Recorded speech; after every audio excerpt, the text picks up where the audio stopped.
마켓콕 헤드라인 시간입니다. 지난주 금요일 장마감 이후부터 개장 전까지 중요한 소식들 함께 정리해 보겠습니다. 네, 첫 번째 소식입니다. 지금 서방의 첨단 장비 제재에 맞서는 중국의 원재료 수출 통제가 하루 앞으로 다가왔는데요. 공정 차질을 유도하고 있는 서방 전략의 생산 자체를 곤란하게 하는 중국의 맞대응입니다. 정확히는 내일부터 중국 내 갈륨과 게르마늄 관련 품목에 대한 수출 통제가 시작됐는데요. 관련 품목들을 수출하려면 이제 국무원의 승인을 받아야 합니다. 현재 중국은 세계 갈륨 생산량의 95% 그리고 게르마늄 생산량의 67% 이상을 차지하는 해당 원자재의 최대 생산국인데요. 이 관륨은 집적 회로나 LED 또 태양광 패널을 위한 광전지 패널에 사용됩니다. 이 산화갈륨과 질화갈륨은 차세대 전력 반도체 소재로 현재 주목을 받고 있는데요.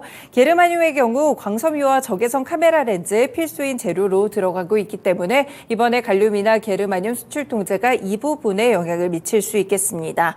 다만 중국이 실행에 나선다고 해도 시차를 둘 것으로 관측되고요. 현재 미국은 이와 별개로 폐기물에서 갈륨을 회수하는 내용의 계약을 미국과 캐나다 기업들과 체결하겠다고 발표했습니다. 네, 이제는 시행이 하루 앞으로 다가왔는데요. 관련 종목들 움직임 체크해 두시면 될 것 같습니다. 나노 CMS나 유니온 머티리얼, 동국 RNS, 삼화전자 같은 종목들 최근에 미중 갈등 불거졌을 때 또 이렇게 광물에 대한 수출 통제 소식이 나왔을 때 움직였던 종목들인데요. 해당 종목들의 오늘 정규장 흐름도 함께 체크해 두시길 바라겠습니다.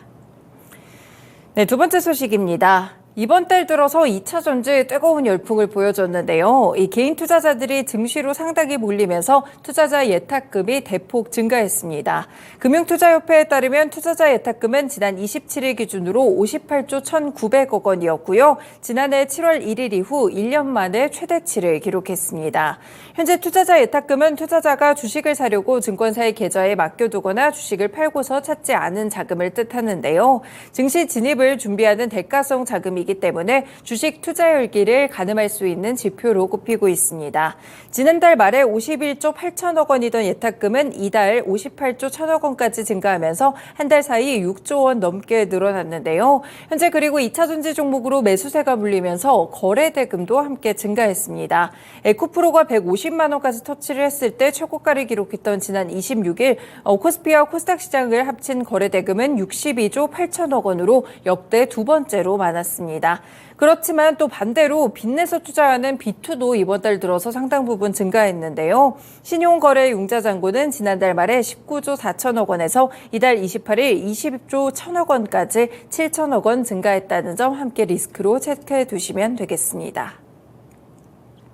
네, 다음 소식입니다. 현대차와 기아가 올해 상반기 미국 시장에서 두 자릿수대 점유율을 유지한 것으로 나타났는데요. 미국의 자동차 전문지 오토모티브 뉴스에 따르면 현대차와 기아의 올해 상반기 미국 시장 점유율은 10.6%였습니다. 지난해 같은 기간 10.3%보다 0.3%포인트 늘어난 수치로 집계됐고요. 제네시스 판매량을 포함해 현대차의 상반기 미국 시장 점유율은 5.5%였고 기아의 점유율이 5.1%였습니다.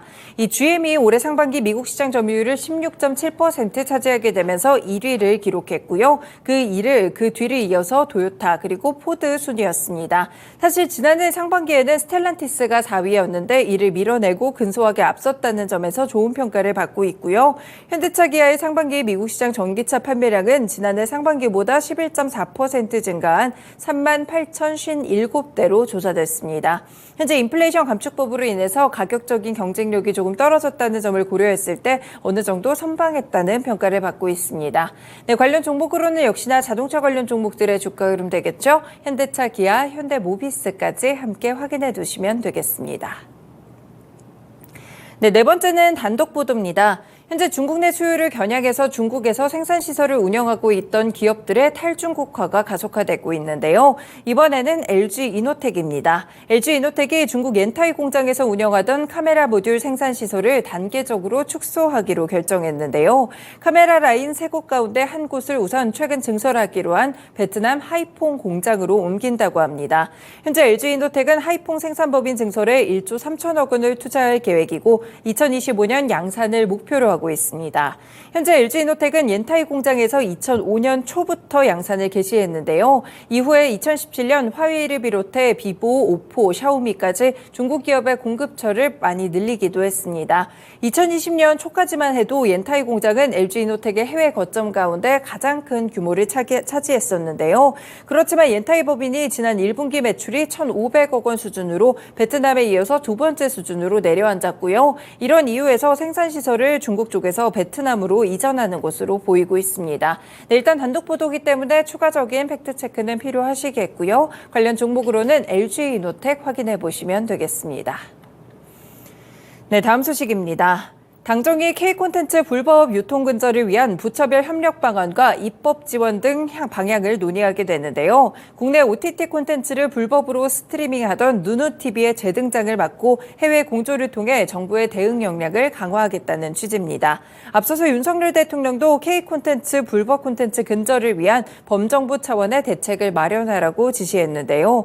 문체부는 지난 4월 말 K콘텐츠 불법 유통 근절을 위한 관계부처 협의체를 발족했고 관련 내용들을 논의해왔습니다. 이 콘텐츠 관련 종목들이 최근에 이런 소식들에 또 움직이기도 하는데요. 호재성 뉴스가 될 수 있겠습니다. 콘텐츠 기업들인 스튜디오 드래곤, 레몽레인, 에이스토리, 뉴 같은 종목들 함께 확인해 보시면서 주가 흐름 보시면 되겠습니다. 네, 마지막 소식입니다. 개별적인 종목 소식이고요. 고바이오랩이 궤양성 대장염 치료제 후보물질 KBLP007의 호주와 국내 2회 이상 시험을 중단한다고 지난주 금요일 장마감 이후 밝혔습니다. 회사는 그간 임상 환자 모집에 어려움이 있었고 초기 단계의 파이프라인을 정리해서 다른 고부가 가치 제품을 개발하기 위해서 이같이 결정했다고 밝혔는데요.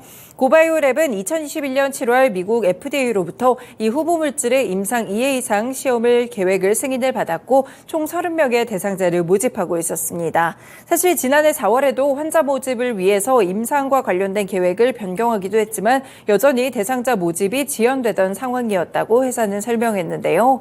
이번에 임상을 중단하게 되면서 개발을 지속했을 때 투입됐을 최소 50억 원 정도의 개발비를 절약하게 됐다면서 이를 마이크로바이옴 유래의 면역질환 소재라든지 항암대사 치료제 후보물질 같이 다른 제품에 활용을 하겠다고 밝혔습니다.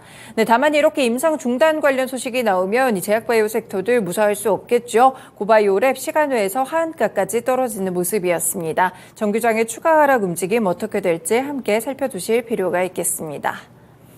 네, 오늘도 이렇게 6가지 소식들 먼저 전해드렸습니다. 마켓콕 헤드라인이었습니다.